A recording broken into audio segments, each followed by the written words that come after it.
আজ মনে হয় বৃষ্টি হবে কর্তা, জোর বৃষ্টি হবে। হলেই ভালো হয়, যেভাবে গরম পড়ছে তাতে প্রায় সেদ্ধ হওয়ার জোগাড়। কথাটা বলে গরম কচুরিতে কামড় দিলেন নিলয়বাবু।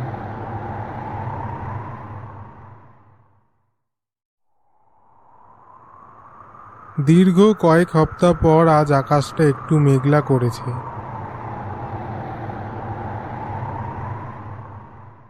ঝোড়ো হাওয়ায় আশেপাশের নারকেল গাছগুলো দুলছে।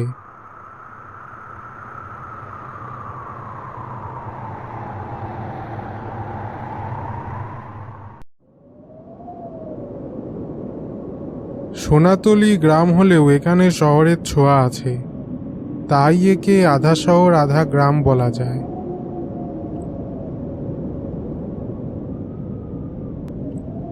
হরিপদ মিষ্টান্ন ভাণ্ডার হলো এই গ্রামের বিখ্যাত এক আড্ডার ঠেক।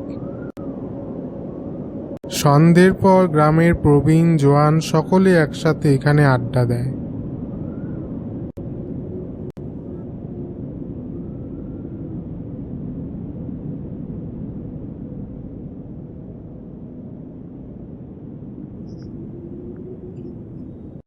হরিপদদা, আমাদের দুটো করে কচুরি দাও তো।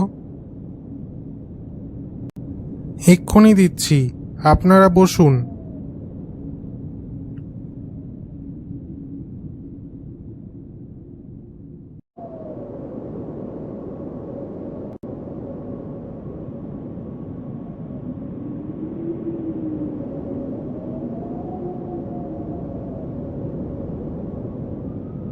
আরে নিলয় জেঠু, কেমন আছেন? ভালো আছি বাবা। আজ মনে হয় জোরদার বৃষ্টি হবে। কথাটা বলতে না বলতেই দু এক ফোঁটা বৃষ্টি শুরু হয়ে গেল।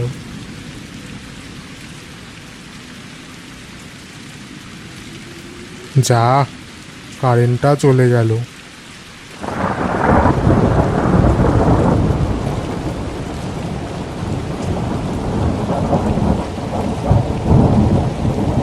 দেখতে দেখতে বৃষ্টির বেগ আরও বেড়ে গেল। এই অসাধারণ পরিবেশে গরম গরম কচুরি খাওয়ার মজাটাই আলাদা, কি বলিস?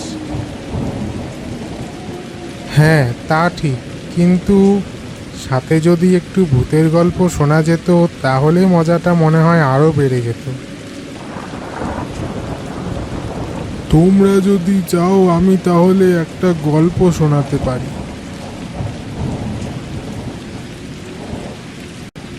চাই মানে? আলবাত চাই, আপনি শুরু করুন। তবে এটা কিন্তু ঠিক গল্প নয়, এটা আমার জীবনের একটা বাস্তব ঘটনা। কচুরিতে কামড় দিয়ে নিলয়বাবু গল্প শুরু করলেন। সালটা 1978। তখন আমি কলেজ পাশ করে চাকরির পরীক্ষার প্রস্তুতি নিচ্ছি। পড়াশুনোয় আমি বরাবরই বেশ ভালোই ছিলাম। অবশেষে একটা কোম্পানিতে আমি কাজ পেলাম, মাইনেটাও বেশ ভালোই। সকাল 8টা থেকে বিকেল 4টে পর্যন্ত কাজ।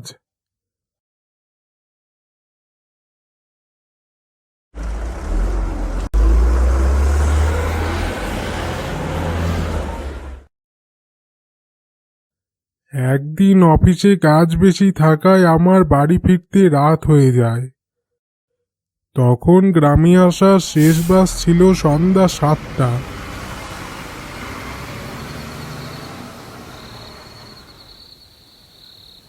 বাস থেকে নেমে আমি সোজা তালপুকুরের রাস্তাটা ধরলাম।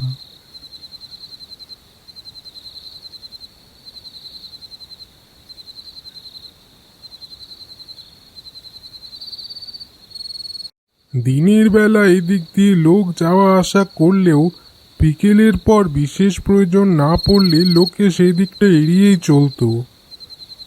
আজ গ্রামে বিদ্যুতের আলো থাকলেও ৪৫-৪৬ বছর আগে সেসব কিছুই ছিল না।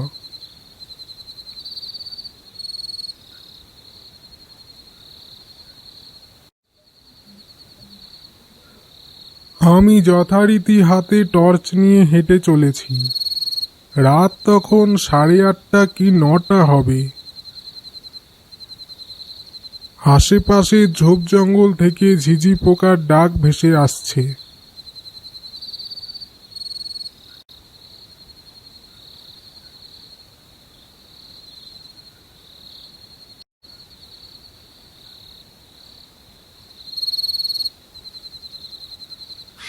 হঠাৎ একটা রাতচরা পাখির চিৎকারে আমি চমকে উঠলাম, আর পরক্ষণেই শুনতে পেলাম, কিরে নিলয়, আজ এত রাত করে বাড়ি ফিরছিস যে? কাজের চাপ বেশি ছিল বুঝি? হঠাৎ কে যেন পেছন থেকে আমার নাম ধরে ডাকলো। চমকে উঠলাম আমি। পেছন ফিরে সেদিকে টর্চের আলো ফেলে দেখলাম সত্যেন দাঁড়িয়ে আছে। ওর বাড়িটা ছিল আমাদের পাড়ার শেষ মাথায়। আমি বললাম,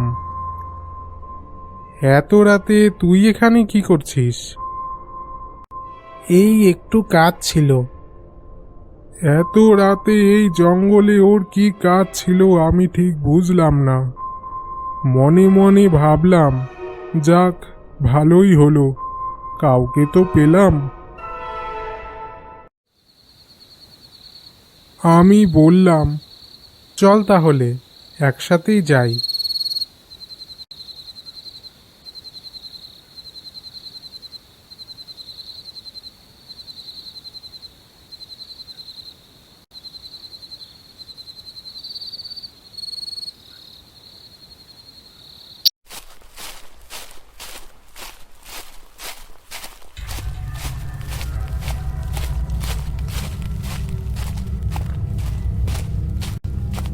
কিছুক্ষণ পর পেছন থেকে ওর পায়ের শব্দ আসা বন্ধ হয়ে গেল।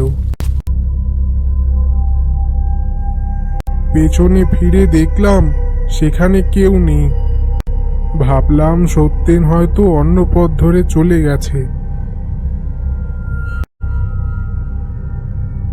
আর বেশি না ভেবে আমি আবার আগের মতোই হাঁটতে লাগলাম।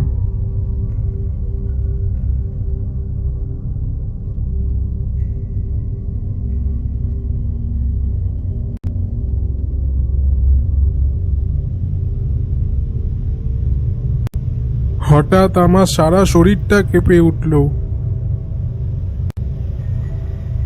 কপালের ভাঁজে বিন্দু বিন্দু ঘাম জমতে লাগলো।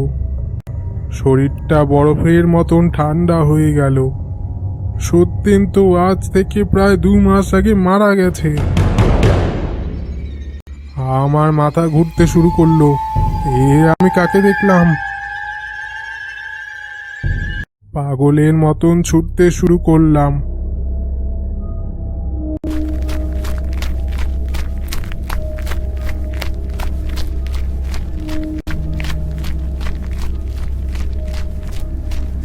কিছুক্ষণ পর বাড়ির দরজা চোখে পড়ল।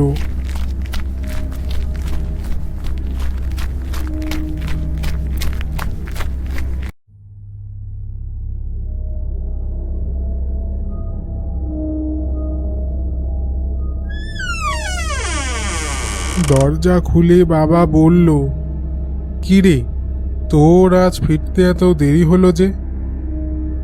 আর এত হাঁপাচ্ছিস কেন? কিছু হয়েছে?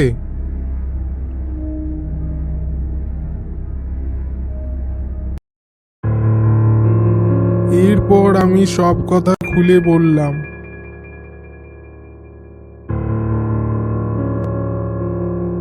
ও আসলে তোর কোনো ক্ষতি করতে আসেনি রে। 2 মাস আগে যখন শহর থেকে ওষুধ কিনে বাড়ি ফিরছিল, ঠিক সে সময় দুষ্কৃতীদের হাতে মারা পড়ে সে। আজ হয়তো তোরও সেরকম কোনো বিপদ হতো, তাই তোকে বাঁচাতেই সে এসেছিল।